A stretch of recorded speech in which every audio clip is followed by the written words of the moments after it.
Today we will be installing the upTOP KILO roof rack on a 2022 Plus Toyota Tundra Crew Max. This is our lowest profile, lightest, sleekest, quietest, probably most modular roof rack out there, compatible with light bar with or without this little insert, so you don't need to order a special wind fairing or anything like that. Compatible with our handles, our seam pods, stainless steel crossbars that we make right here. Basically, this whole roof rack is made right behind me and powder coated and shipped from this building. Today, we're going to show the install. Pretty quick, pretty easy installation on a Tundra. One quick note on a 2025 Plus, this is a future, this is a guess, this is from what I'm told. You will have threaded inserts. I'm not positive, but I'm 99% sure.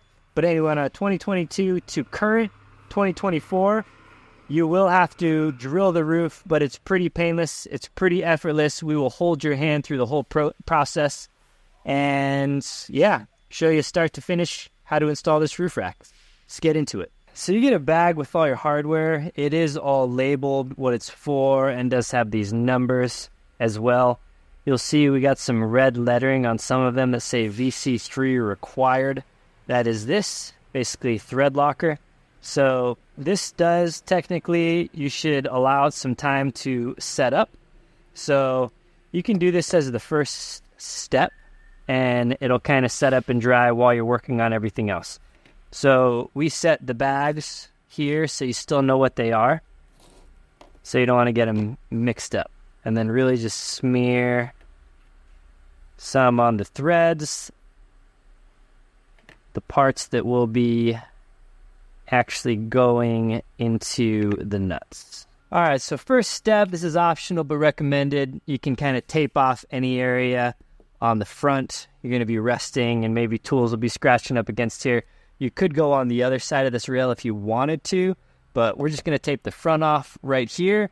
And then most of the action is going to be down in this drip rail here. So if you have a 2022 to 2024, there are no threaded inserts. We're not positive, but a little bird told me 2025 Plus is coming with a factory roof rail option. So probably if you have a 25 Plus Tundra, you probably do have factory threaded inserts. And this install will change just a tiny bit, but essentially you'll find those. They'll be covered by tape. You'll cut them out, and then there will be factory threads that you will basically screw the bracket into. For this, there's no factory threads, so you are going to have to drill. So we're going to kind of outline that process. But first step, let's go ahead and clean all the junk. You can use a glass cleaner. You can use alcohol. You could, use just water or whatever. But get this pretty nice and clean because we're going to be putting a foam gasket in here that kind of runs the whole length of the drip rail. Technically, the gasket only needs to be where these feet are, but to kind of keep it nice and clean, we send you enough just to run the full length. So we'll just have adhesive on one side. You'll start right back where the black kind of factory trim ends, and you'll just kind of center it as you go along. We'll come back through at the end and kind of push it all down, but for now, we're just going to kind of lightly set it in place here. So from the black factory trim piece, we're going to measure 1 inch. You could make a little mark if you want. And that 1 inch is actually to the edge of this bracket. So the edge of this bracket goes in, and then we'll just kind of center it in the channel here, and then use a marker, again, a white one or a metallic Sharpie or something is nice to mark our 3 holes. And then you can either install this one, or while we're at the measuring phase, I'll just show you where the next one is.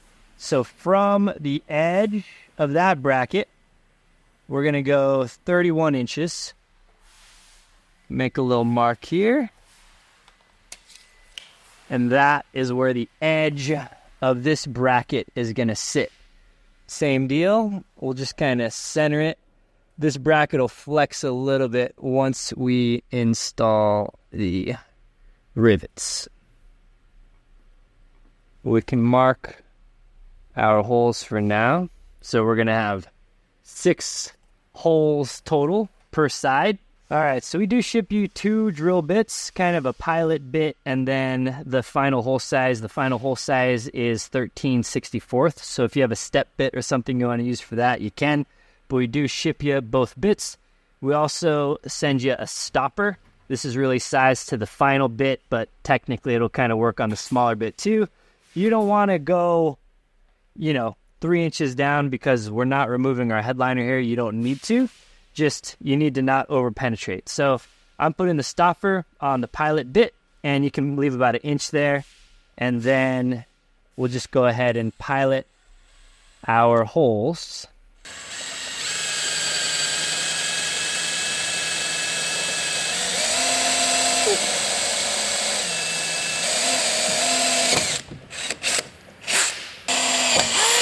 So this one will be a little different. We're going to use a right angle adapter. I'm not going to show it. If you have something like this or a tent in the way, you either remove it or you'll need a little right angle adapter. So once your pilot hole is drilled, it'll just make it a lot easier to drill your final sized hole.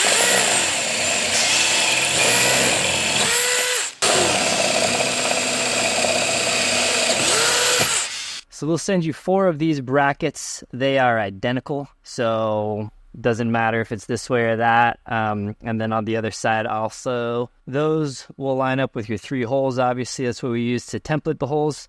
We'll send you a bag of rivets. And then I like to put all 3 of them in the hole just to make sure this bracket stays in place. And then if you have a power rivet tool, kudos to you. That's way easier. If you have a manual one, then use that. But basically, we'll put these rivets in now. So we got this one, which is a little weird for us with this tent.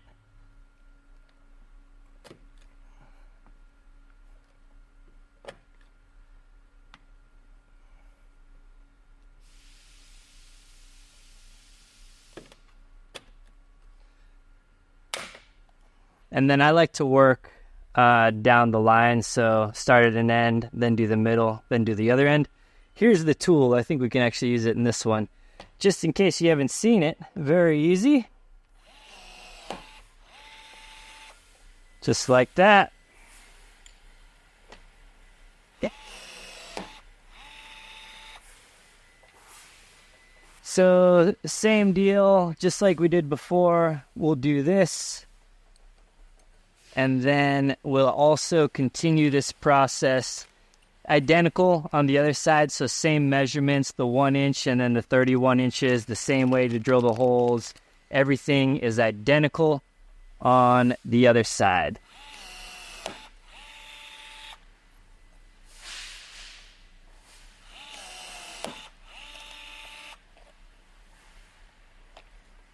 All right, so then we will silicone the rivets.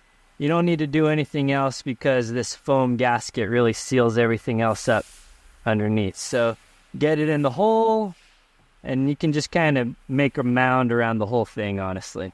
Cool, so once you got these guys in, then we have these brackets. DR, this one will say DF, and then we'll have PR and PF. The arrow is just facing forward. So DR means driver rear, DF means driver front, arrows pointing forward. So we'll get these out, and then we'll have this bag of these black spacers. Use 2 of these per bracket. And then we'll have the bag K111. Attaches foot to PEM rivet base. That will have nylock nuts and washers as part of the bag. So the black spacers go in there.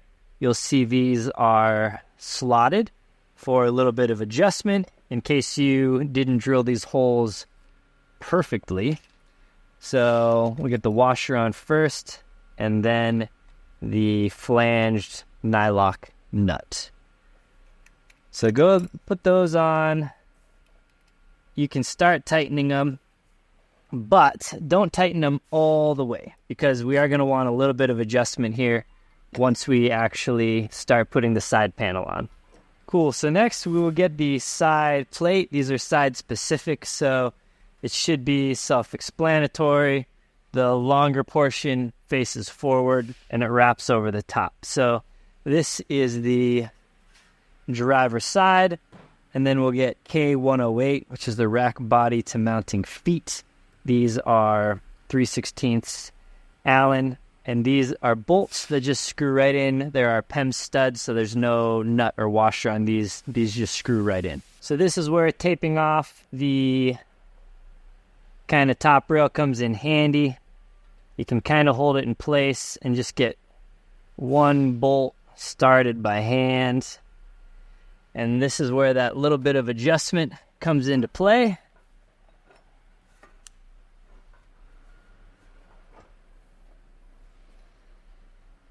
Then we'll get the next bolt here started by hand as well. We're actually going to put some handles, up-top handles on this truck. So this is pretty straightforward, but if you've never built a handle before, it might be a little confusing. This bracket can basically be flipped one way or the other. You're going to want to install it to where the handle obviously comes out when it's flat against the rack. So we'll slide these two in. And then this piece goes to where the flat part essentially is at the top of the handle. So we'll slide this in. And then we'll just kind of line up and do a little gap to where it's pretty much centered on the handle. And then that is ready to be installed up on the rack. All right, so if you're installing handles, this is where you'll install them. If you're not installing handles, you'll just put the bolts right through these holes here. And then with the handles, they'll come with the handle kit are these little nylon washers to kind of space out this rubber portion. If you're not putting handles, again, you will just put the bolts right into the hole. All right, so we got the handles installed. You can tighten these bolts all the way right now, but leave the mounting feet still kind of loose because we're going to shift this around a little bit once we have the other side installed as well as the wind fairing. So tighten these up, leave the mounting still a little bit loose, and then go ahead and do the exact same step on the other side. Once the other side's done, then we're going to move on to building and installing the wind fairing. All right, so then we'll assemble the wind fairing. Easiest way to do this is basically kind of put it upside down and then find a flat surface, and then we'll start putting these in. So washer, bolt, VC3s. This is from Hardware Pack K106 windscreen assembly. So this is the modular windscreen we have here, where if you are installing a light bar, you will not put this piece in. But if you are putting this piece in, these have a little raised portion. You put the raised portion up, so the flat part is down. And then you just get these started just barely to where the threads are catching, because we want them spaced out so we can slide in the extrusion. At this point, we're going to just slide this in from the side. Again, if you have a flat workspace, a table or something, we do sell a cheapy folding table carrier if you need one. But you'll kind of put these all parallel to the bar because these slide into the little extrusion slots. And then you'll just push down on it, make it flat.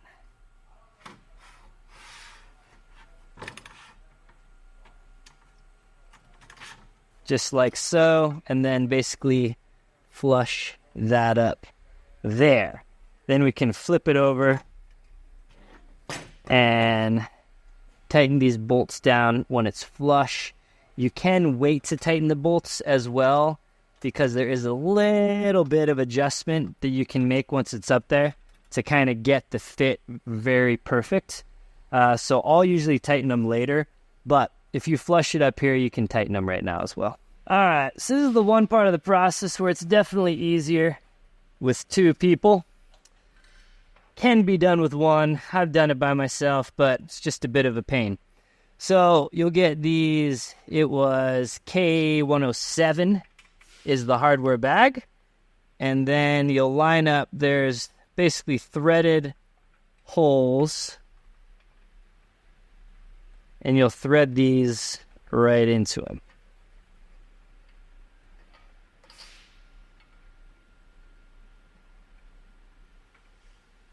So this part is where you can kind of fine-tune this fitment to be kind of perfect on there. So you can just kind of eyeball it and hold it in place with your fingers.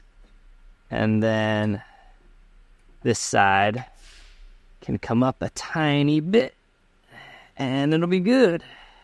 All right, so then we're going to start putting the crossbars in. We're going to start with the rear crossbar here, the one that says no step. This is not a step because it's got a cutout for the shark fin antenna here. So we will get hardware bag K105. The orientation for this is bolt washer will go in through the top and the nut will go on the bottom like so. So we'll carry this up there. There's a little bit of adjustment here for left and right and fine tuning. These crossbars, while we're talking about them, are all stainless steel. So if you scratch off the powder coat or whatever, no worries, it won't rust. And then we have these little slots in here. These are actually for zip ties. So you can use this channel under here for hidden cable organization, cable management. These guys fit M8 carriage bolts, or you can through bolt, or you can use clamp styles, and super modular. All right, so now we're going to start putting the crossbars in, starting with the rear. We're actually just going to get the rear in and then align the whole rack and get the rest of the crossbars in. This is easier with two people. Can be done with one person, either by just kind of setting that side on a towel or something underneath the flange portion. Or you can pre-start the nuts and bolts. Just screw in the nuts onto the bolts until you hit the nylon portion. So don't screw them all the way, obviously. And then these little forks, essentially, you can feed across and push in. You see I got them both here. And then I can slide my portion under. And then so we can clear the antenna here. So now that side will be held in place, and I can do this side right here with one hand holding it up. So then we'll just kind of hold this up. You can either put the nut under first and kind of screw the bolt into it. I find it's pretty easy to just kind of hold the bolt in place and then put the nut on after. But some guys on our team like doing it the opposite way, so you could try a few methods and see what works best for you. But I got those on. So the next step is, again, this bar has a little bit of adjustment left and right, as well as this whole side because we haven't tightened everything down yet. So this is kind of easy to center on the shark fin, so we can kind of use this as a base to adjust everything and center that. Then we're going to want to tighten these down. And then for the rear, I'll go ahead and push it all the way back in the slot, basically, to where we just clear the shark fin. The only thing to note as I'm doing this install, we may change this design a little bit just to where all of the bars are the same and we don't have this notch cut out. Originally, there was a reason that we needed to put it right here. I need to check with our engineer, and I'm wondering if we can move this back a little bit and just use the same bar. So there's a possibility when you're watching this video, it'll have the same bar. There will be no step bar, and you'll just put this last bar behind the antenna. I'm just filming this in case we do that. I'm not sure if we will. Right now, it comes with the no step bar, but we may do something different in the future. So yeah, like I mentioned earlier, you could just kind of use the antenna as a baseline and the notch for centering it. And then you'll tighten the two on each side. And then we'll move on to the next step. All right, so then once we get the rear crossbar tightened, we kind of want to square it up. You look from the front, look from the side, make sure everything is pretty good. For measurement's sake, you could take a quick measurement off of the molding or the top of the windshield here and compare from side to side and make sure you're all good. Once you are all set, then you can tighten these bolts, or the nuts really, onto the mounting feet here. A quick note, we have one hole here. This is for an optional pressure foot. You don't need it. So the rack installs with no pressure foot.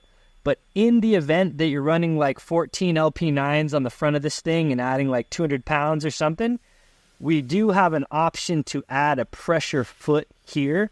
So if for some reason you're running something crazy heavy on the front, I'm not talking like a normal light bar or a few pods or whatever. If you're running something super, super heavy, reach out to us, and we do have a pressure foot available here. Other than that, then we're going to start putting on the rest of the crossbars. And I guess while I'm standing here, this right here is also an optional punch-out for our scene pod kits.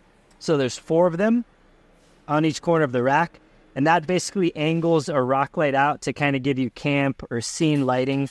We sell a kit that has white and amber. It's like a dual color, so you can select white or amber or both. And that's a nice little option. But you basically punch that tab out, put in the pods.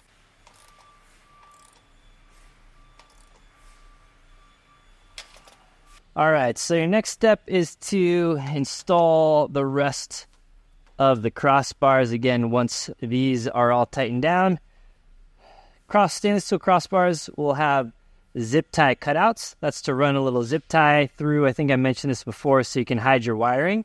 That's only on one side. So if you want to keep things the same, you could put them all on the back side or put them all on the front side, or just kind of mix and match if you want. Then same deal. I find even if you do have 2 people working on this, it's kind of easier to just fork that side in and then come back through and do the other side. So here I'll show you the other method that you can use, where you just kind of hold the nut underneath, and then that way you can see where the threads are and line it up and just get the bolt started like that. So you just continue on. These can kind of be spaced however you want them. You can use all the crossbars, or you could leave 1 or 2 or 3 of them out if you need to. So if you have specific packs or something that you need to line up for the crossbars, now would probably be the easiest time to kind of measure that out and make sure these line up how you want them to. So we'll just get those installed and tightened up. Okay, and that wraps up the installation of the upTOP KILO roof rack on the 2022+ Tundra Crew Max. Very sleek, lightweight, low profile, quiet, awesome, best roof rack for the Toyota Tundra in my opinion. If you have any questions, reach out to us at our customer phone number, which maybe I'll put on screen because I don't know it, or support at uptopoverland.com.